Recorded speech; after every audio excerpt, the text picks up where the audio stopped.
Silence ఉంటే బాగుంటుంది. కాబట్టి 125 సంవత్సరాల తర్వాత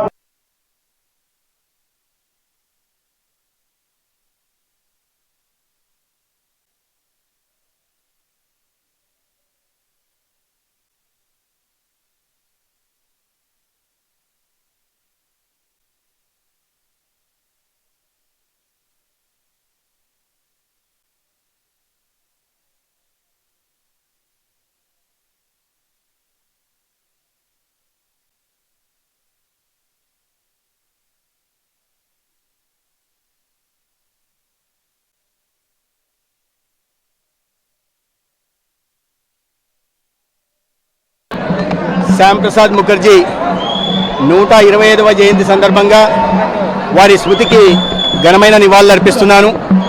ఇవాళ ఈ దేశ ప్రధానమంత్రి సాక్షాత్ నరేంద్ర మోడీ గారు కూడా దేశంలో ఉన్న అన్ని పత్రికలు కూడా డాక్టర్ శ్యామ్ ప్రసాద్ ముఖర్జీ గారి గొప్పతనం గురించి రాయడం జరిగింది.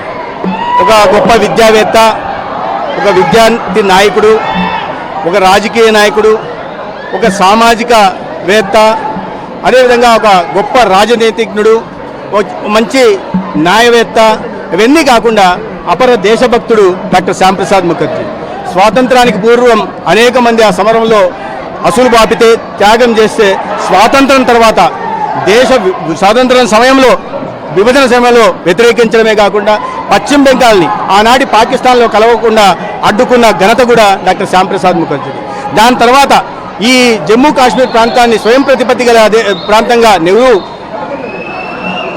ఒప్పందం చేసుకున్నప్పుడు దాన్ని వ్యతిరేకిస్తూ ఒక దేశంలో ఏక్ దేశ్ మే దో విధాన్ దో నిషాన్ దో ప్రధానం నహీ చలేగా అని చెప్పి దాన్ని వ్యతిరేకిస్తూ ఈ దేశంలో జమ్మూ కాశ్మీర్ అంతర్భాగమని, దేశంలో ఉండాలని, రెండు రాజ్యాంగాలు ఉండాల్సిన అవసరం లేదు, రెండు ప్రధానులు ఉండాల్సిన అవసరం లేదని ఆయన ఇవాళ దేశంలో ప్రజల్లో ఒక ఉత్తేజాన్ని, చైతన్యాన్ని రగిల్చి అదేవిధంగా ఆ దేశానికి ఆర్టికల్ 370ని రద్దు చేయాలని వెళ్ళిన సందర్భంగా ఒక అనుమానాస్పద రీతిలో 1953 జూన్ 23న వారు మరణించడం జరిగింది.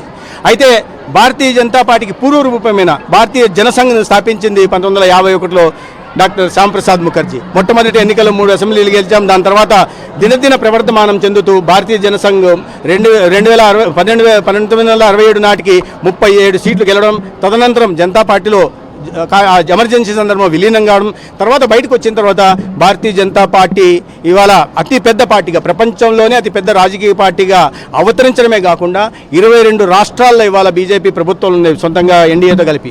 అదేవిధంగా 3 సార్లు కేంద్రంలో నరేంద్ర మోడీ గారు ప్రధానమంత్రి అయ్యారు. అంటే ఆనాడు ఏదైతే నేషన్ ఫస్ట్ కన్విక్షన్తో ఇది మనం పనిచేయాలి, ఒక రాజకీయ పార్టీ పనిచేయాలని ఆనాడు డాక్టర్ శ్యామ్ ప్రసాద్ ముఖర్జీ నింపిన స్ఫూర్తి ఇవాళ ఈ దేశ ప్రధానికి కానీ లేదా భారతీయ జనతా పార్టీ కార్యకర్తలకు కానీ అదే అనేక మంది దేశాన్ని జాతీయవాదులందరికీ కూడా ఒక మంత్రంలాగా పనిచేస్తుంది. దాని కారణంగానే ఇవాళ మనం సిటిజన్షిప్ అమెండ్మెంట్ యాక్ట్ తెచ్చిన, అతి దుర్మార్గమైన ఆర్టికల్ 370ని 35Aని జమ్మూ కాశ్మీర్ ప్రాంతంలో రద్దు చేసిన, లేదా మన జాతి గొప్పతనం చాటు ప్రపంచ దేశాల్లో ఇవాళ దిగుమతుల దేశంగా ఉంటున్న భారత్ను ఎగుమతుల దేశంగా తయారు చేస్తున్న ఆయన మొట్టమొదటి పారిశ్రామిక స్వతంత్రం వచ్చిన తర్వాత ఏర్పడిన నెహ్రూ ప్రభుత్వంలో పారిశ్రామికవేత్త మంత్రిగా ఆనాడు అనేక సంస్కరణలు తీసుకొచ్చారు. ఇవాళ మనం మాట్లాడుకున్న చిత్తరంజన్ లోకోమోటివ్ ఫ్యాక్టరీ కానీ, లేకపోతే సింద్రి ఎరువుల కర్మాగారం కానీ, లేకపోతే ఈ హెచ్ఏఎల్ ఇవాళ మాట్లాడుతున్న హిందుస్థాన్ ఏరోనాటిక్స్ లిమిటెడ్, ఆనాడు హిందుస్థాన్ ఎయిర్క్రాఫ్ట్స్ లిమిటెడ్, ఇట్లాంటి అనేక రకాలైన పరిశ్రమలు తీసుకోవడమే కాకుండా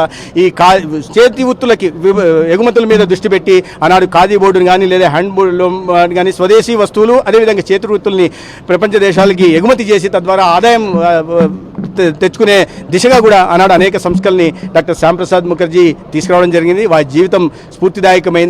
125 సంవత్సరాలు అయినప్పుడు కూడా ఆ మహనీయుడు ఈ దేశానికి అందించిన సేవలు ప్రధానంగా తను అనుమానాస్పద రీతిలో తనే ప్రాణాలు అర్పించడం కేవలం దేశం కోసం. దేశం విభజితం కాకూడదు, దేశంలో దాని తర్వాత వచ్చే పరిణామాలు ఉంటాయి, వాటిని దుష్పరిమాణాలు ఉంటాయి, వాటి నుంచి దేశాన్ని కాపాడడం కోసం ఆనాడు చేశారు. ఇవాళ మనం పీలుస్తున్న స్వేచ్ఛావాయువులు కానీ అది కూడా డాక్టర్ శ్యామ్ ప్రసాద్ ముఖర్జీ గారు కారణమన్న విషయాన్ని ఇవాళ సమాజానికి తెలియజెప్పే దిశగా కార్యక్రమం చేపట్టడం జరిగింది.